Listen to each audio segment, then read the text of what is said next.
Is going on? Some hardware came in. For some of you guys that know, I've been having bumper issues in my front bumper.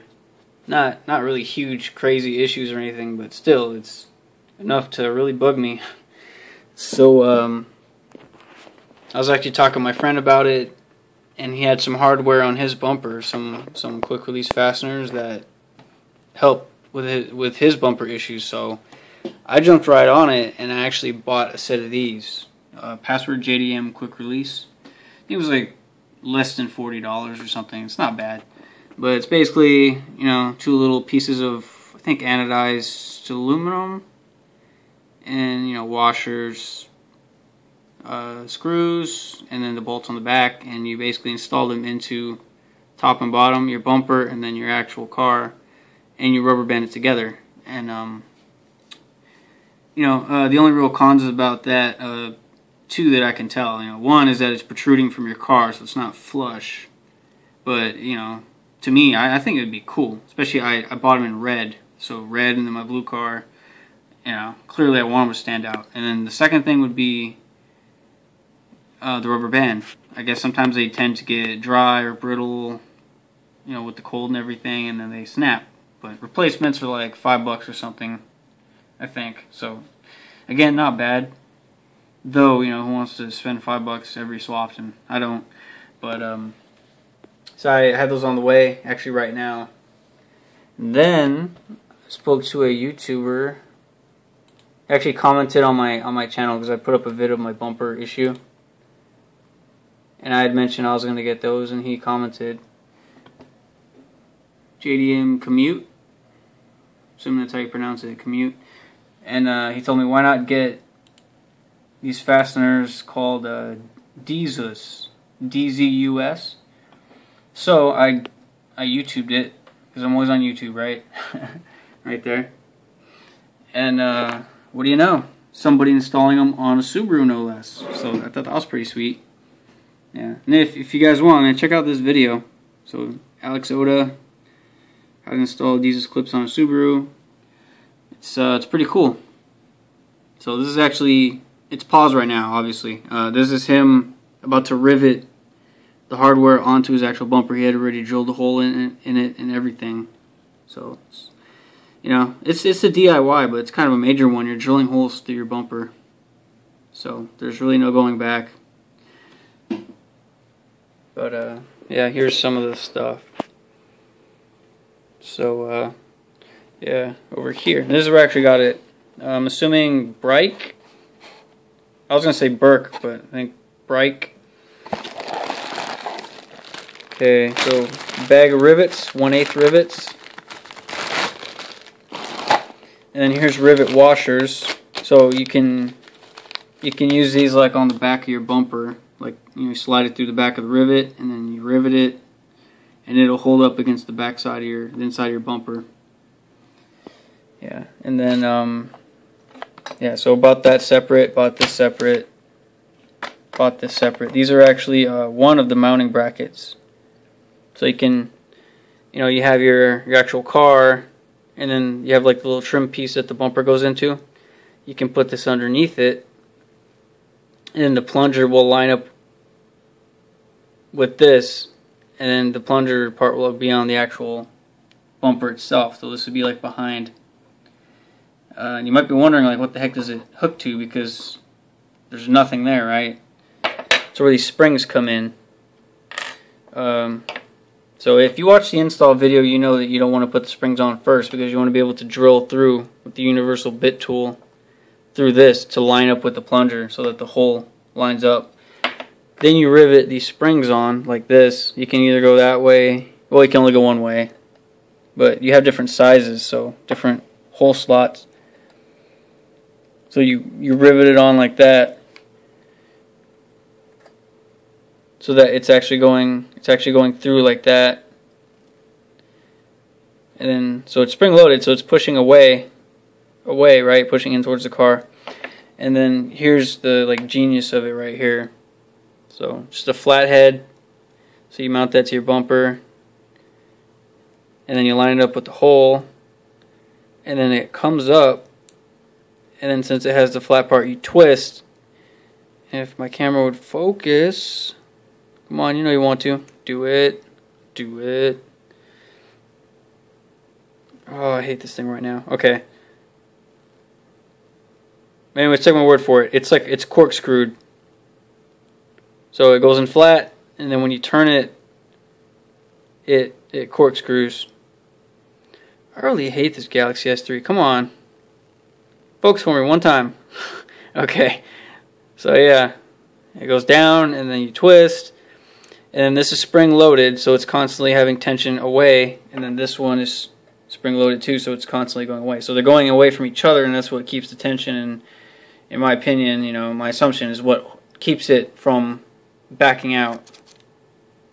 So you have to, you know, make sure it's all the way in and twist it in order to release.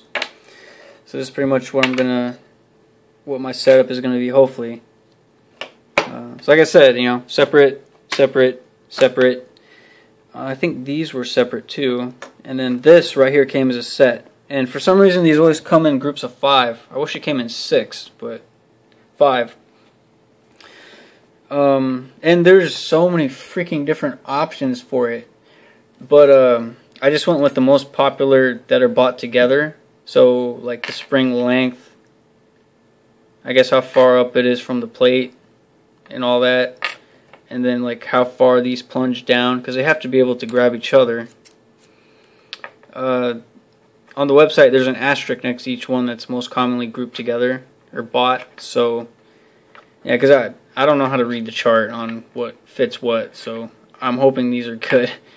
And these are actually the small ones. I guess they come larger. And some of them come with a wing nut, so you don't even need anything flat. You just twist it. But I don't want people playing with it when my car is parked, you know. So hopefully these fit together. It came with these brackets. I saw these online. I'm like, what the hell kind of brackets are these? Like, there's nowhere to drill a hole to mount it. These are stupid in my opinion. I don't even know. So I went ahead and I bought this, and I also bought this. These are the ideal ones that I want to mount, because you can, there's already holes and everything. You just rivet it up.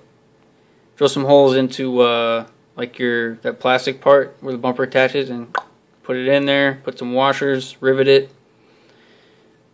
And then from there you got to match up the hole and drill through the bumper, and then put the spring, and then put the other part. Boom, you're done.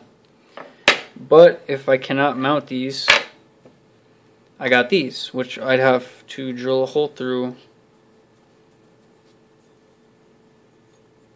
in order to use it. So I pretty much went the safe route and got more than what I need. I'll have left over more than likely. And this set here, I think it was like $12 to $19. Don't quote me. It wasn't that expensive. I mean, it's not bad. And then I think this was like $5, $5, $5, $5. So their prices aren't outrageous. It's just when you buy a lot of stuff, I think my total was like a little south of $60, which isn't bad. So yeah, this is pretty much, I think this weekend, because I bought a rivet gun, and I bought a universal drill bit tool, a uni bit. Actually, there's 3 different ones. There's like a long pointy one and a short stout one, but if you don't know what those are, it's basically a drill bit that's cone shaped. You know, it flares out, and then as it gets wider and wider, the diameter gets larger and larger and larger. So Christmas tree shaped, and then it's like large, large, large, large, large. And it helps you drill the hole, you know. So you drill, and then if you need more, you just keep going and going and plunge it deeper and deeper until it's wide enough. And that's why you want to make sure this bracket is mounted where you want on the car. So what I'm going to do is what this guy did. If you watch the video, you'll see he bought new trim pieces to replace the old one, and then he attached the trim piece where it normally meets up. He mounted this bracket on the trim piece, so it's already sitting there. And then when he drilled through with the universal bit tool, he basically just bottomed it out into this. So it's the right size, it matches up perfectly. So that's what I'm going to try to do too, except I, for the life of me, could not find that freaking plastic piece. I don't know what it's called. It's like a freaking bumper mount or something, I don't know. I could not find one for my 07 STI. I wish I could. So when I take off my bumper, I need to take a look, and I hope I can get that thing off of there somehow. I don't know how it's mounted, but we'll find out. So yeah, this is hopefully those 2 items that I ordered from Amazon will come in tomorrow. What is today? Well, technically it's Wednesday, right? So hopefully today or by Thursday, and then Friday I'm gonna try to get this thing going. I'm gonna jack up my car, pop out any little pop dealies that are holding my bumper on, and then I'm gonna unpop the rest of the stuff, back my car out of the garage, pull the bumper off, try to get a table or something to sit it on, and we'll get set up inside my garage and do a little DIY. And hopefully I can have this thing done. I got Friday and Saturday, because go back to work on Sunday. So either it's going to be done or I'm going to be driving around with no bumper. No. Now what's cool about these is even if I don't finish, like, you know, the bracket and all that doesn't meet up, I can still put the bumper back on, mount it the old way for now, and still have these plungers sticking out. I mean, it mounts flush, it's just nothing will be holding this thing in, so it'll be popped out. But I'm cool with that. I'm all about attention, not really. Yeah. And then, like I said, I had these coming. I ordered them first before I knew about that. And I can just keep these as backup. Because because you have the DZUS, because of the plate and everything, I don't think you can mount it super close to the edge, you know, all the way to the back. Like these are like right up against the edge because they're mounted on the outside, and just to the car paneling, the bumper and the, what is that, front quarter panel or whatever. Whereas, you know, these brackets, I don't think, you know, it has to be more going the other way, away from the wheel. So it's going to be a little further in, a little down, you know, not all the way to the corner like I'd like. Unless you find a way to mount it cockeyed or something. Yeah. So that's that. Oh, and thought I'd show you guys, because I made a video on the Manifold. I took it to my mechanics, and then we've actually done some work on it so far. Pretty much everything that looks good on it, my mechanic did. Everything that looks shitty, I did. It was my first time ever using those tools and freaking grinding away at it. Man, it's nerve-wracking because, you know, you can't, once you grind something away, you more than likely you can't put it back. Yeah, and if you notice this hole here, it wasn't here before. See these little notches right here? That one and that one. I did that. It was my bad. Actually, Andy cleaned up a whole hell of a lot of it, and it's even starting to crack right there. But anyways, if you look closely at the old Manifold, well, at this one before we started grinding away at it, there was a huge round bump. It almost looked like an igloo. It was like a big bump, and then there was a front door part. And so, you know, I was going sideways and everything, and, you know, those got in there by accident, because it's hard to focus on. You have to focus on not only grinding it down to a certain point, but you have to focus on keeping it smooth and circular along with the runner. And Andy even told me that night when I was leaving the shop that, you know, for a beginner like me, it's actually a hard shape. It really is. But unfortunately, it exposed a hole, and that happened on another one. It was actually the first one he ever did, and he said it took the welder guy like freaking 5 times to weld it to where it stayed. So it's probably going to be a pain in the ass. And I did not mean to expose that hole. He told me many times. I didn't listen. Because I wanted it smooth, you know. So this little notch here, and there's the same thing on the other side, is basically going to be the only notches, really. And then everything else is going to be like smoothed out. This is going to be smooth. And then if you notice right here, see there's underneath's like a little keyhole. It's actually shaped like this. and it's a big freaking spike that goes all the way up, and you can see the top of it right in there. Andy said he can take that out. He can break it loose, slide it out, and then plug this. But I think the actual like piping for it, we're just gonna leave, because if we ground it down, it'll probably expose holes, and you have to fill it all in. It's a pain in the ass. So yeah, so it basically just needs a lot of smoothing. If you notice, like right here, it actually came all the way out, and it was like a flat, jagged edge. All of it's been ground down. Andy did a good job smoothing it out. Yeah, every once in a while, when I was working on it, he would come out and he would basically take over the tool, and he would finish whatever section I was on. So, and like some of them I didn't quite go all the way down, because it's hard to control that tool, you know. Once you take stuff away, it's hard to, you know, you can't bring it back. See, like this right here needs to be ground down.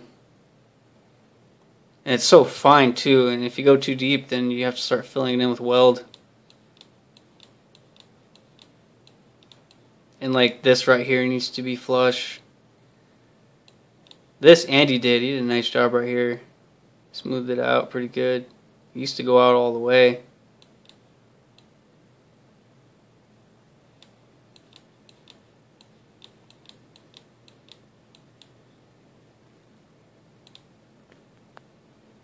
See, this needs to be ground down right here. And this too, this flat piece right here. Anything jagged. It's such an awkward space. I'm really hoping that he'll take over, because I worked on it for, I don't know, 5 hours or something like that. He could have finished the damn thing in like 5 hours, but you know, I know anything that I could do in that time would save him time later. You know, time and energy. But I mean, for the most part, it's cleaned up. But it's not done yet. It just needs all the fine little details that I honestly don't feel like I have the skills for it to do.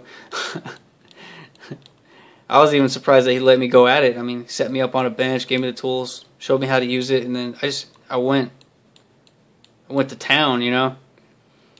There used to be like a casting like line on it. That's all gone. I think I did the top one, and then he smoothed it more out. He did the bottom one, I think, if I remember right. Yeah, but again, it's not finished, so this ain't, you know, like his best work or mine.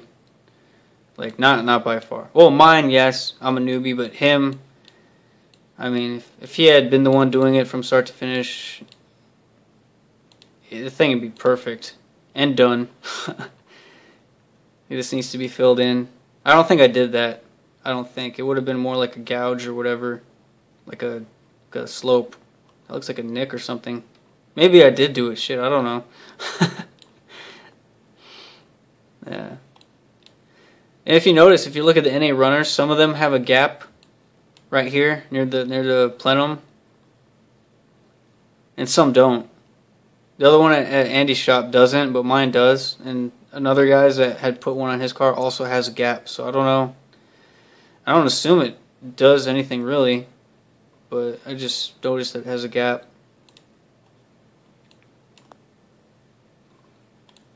Yeah. So when this is all done, it'll be all shiny looking and smoothed out in the shape that I want.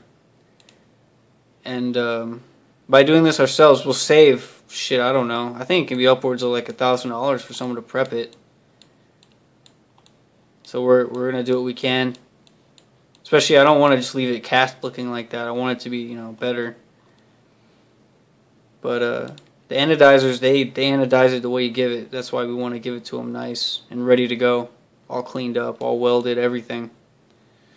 Yeah. So yeah, that's where I'm at right now. I only spent one day doing it for like 5 hours. You know.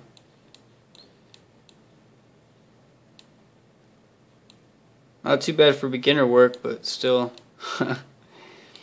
I suck. Yeah, I'm all for DIY, but this kind of stuff, it's an art form, so Yeah, I'm definitely gonna leave it to the professionals with experience. Let's my intake manifold. What's going on with that? And then, yeah, this is my Friday, hopefully just Friday project, maybe into Saturday. Yeah. So if any of you guys have any comments, advice, anything, you know, write it down. Hit me up. Thanks again to JDM Commute for the suggestion. Obviously, I went with it. And my suggestion is that if you guys don't know what the DZUS fasteners are, search it on YouTube and check out this video, because it pretty much shows you what's going on. And then actually, it's kind of stupid. I know what rivets are, but I for the life of me did not know how they function. So I actually YouTubed like how a rivet works. I didn't know, so now I do.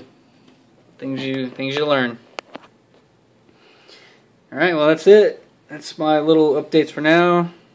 Take care, everybody, and I'm gonna try to film the install. So catch you guys later.